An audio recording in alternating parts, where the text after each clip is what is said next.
Madame Calvez pour le groupe Agir Ensemble. La parole est désormais à Madame Valérie Petit pour une durée de 5 minutes également.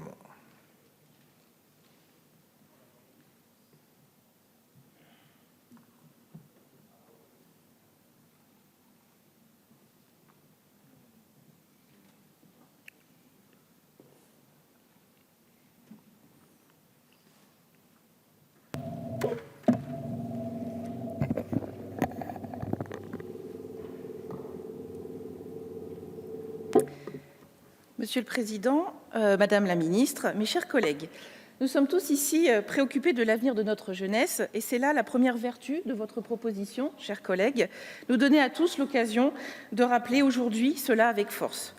Muriel Pénicaud, Bruno Le Maire et Gabriel Attal, vous le savez, travaillent actuellement à un plan global pour les jeunes qui sera présenté avant l'été. Et je pense que votre proposition de résolution vient utilement enrichir le débat que nous devons aux jeunes de notre pays et notamment aux étudiants, dont la précarité économique, mais aussi professionnelle, pour ne pas dire parfois existentielle, se voit malheureusement renforcée par cette crise. Il nous faut agir, c'est une évidence. Il faut faire preuve d'audace, aussi d'une audace historique. Le genre d'audace que l'on prête généralement à la jeunesse, dont nous ne sommes plus tellement, mais qu'importe. Car vous le savez peut-être, Cocteau disait « L'audace se forme en marge des audacieux » et que l'on trouve audacieux un homme qui prolonge une vieille audace. Car c'est en effet une vieille audace que vous prolongez aujourd'hui avec la création de ce revenu étudiant.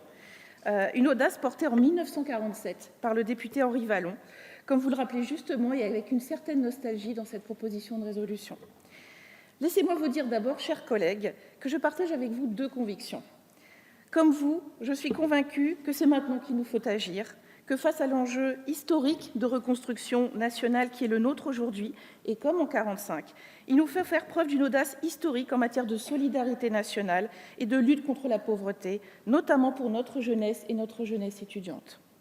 Comme vous, je suis aussi convaincue qu'il nous faut repenser la façon dont notre société permet à chacun d'être un citoyen actif, reconnu à sa juste valeur dans sa contribution au vivre ensemble. Les étudiants étudient, se forment, travaillent, s'engagent bénévolement, militent parfois.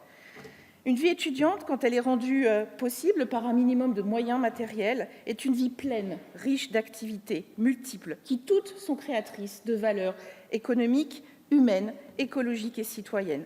Les étudiants mettent beaucoup au pot du vivre ensemble, mais sont-ils équitablement reconnus, voire rémunérés en retour, comme vous? Je ne le crois pas.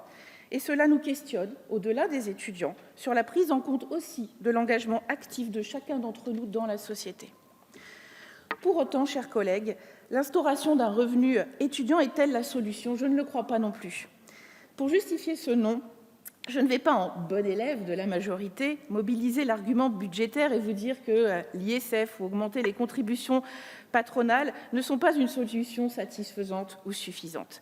Il s'agit après tout d'une proposition de résolution et non d'une proposition de loi que nous examinons aujourd'hui. Je vais plutôt privilégier l'audace que j'évoquais en introduction et laisser répondre l'enfant turbulent en moi, si vous me permettez de paraphraser le célèbre ouvrage d'Henri Wallon, qui n'était pas qu'un grand communiste, mais aussi un grand psychologue fondateur de la psychologie des plus jeunes.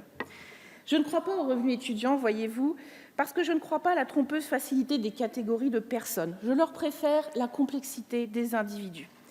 Je vous le dis, je me méfie des politiques publiques qui servent des catégories de Français, ou pire, des clientèles politiques. Aujourd'hui, notre pays a, je crois, besoin d'unité. Il a besoin d'unité, il a besoin que nous parlions à tous les Français. Nous devons faire vibrer en eux leur destin commun, en même temps que leur rendre la maîtrise de leurs destins individuels. Et cela, je crois, devrait se faire au-delà des communautés d'appartenance, y compris celles de l'âge. La nouvelle solidarité, je crois, que nous devons bâtir au sortir de cette crise, doit être universelle et nationale, j'en suis convaincue. Je ne crois pas au revenu étudiant non plus parce que je ne crois pas que seule la jeunesse a besoin d'un revenu d'émancipation. L'émancipation, c'est l'affaire d'une vie. Elle peut commencer à 70 ans, parfois. Notre responsabilité est de donner à chaque Français, quel que soit son âge, la liberté de faire son chemin dans notre société, d'être protégé en cas de choc et de rebondir toujours pour inlassablement entreprendre sa vie et devenir qui il est. Pour ma part, donc, je suis plus audacieuse. Je ne veux pas donner quelques années d'espérance à des étudiants. Je veux donner un horizon de destin durable à tous les hommes et toutes les femmes de notre pays. Je ne crois pas au revenu étudiant, chers collègues, vous l'avez compris, parce que je crois au revenu universel, tout simplement. Voilà pourquoi je vous donne aujourd'hui, avec une certaine audace, un non, en vous demandant de me donner demain un oui, quand le groupe Agir ensemble fera la proposition à son tour d'un revenu universel pour chaque Française et Français. Je vous remercie. Merci beaucoup, Madame Petit.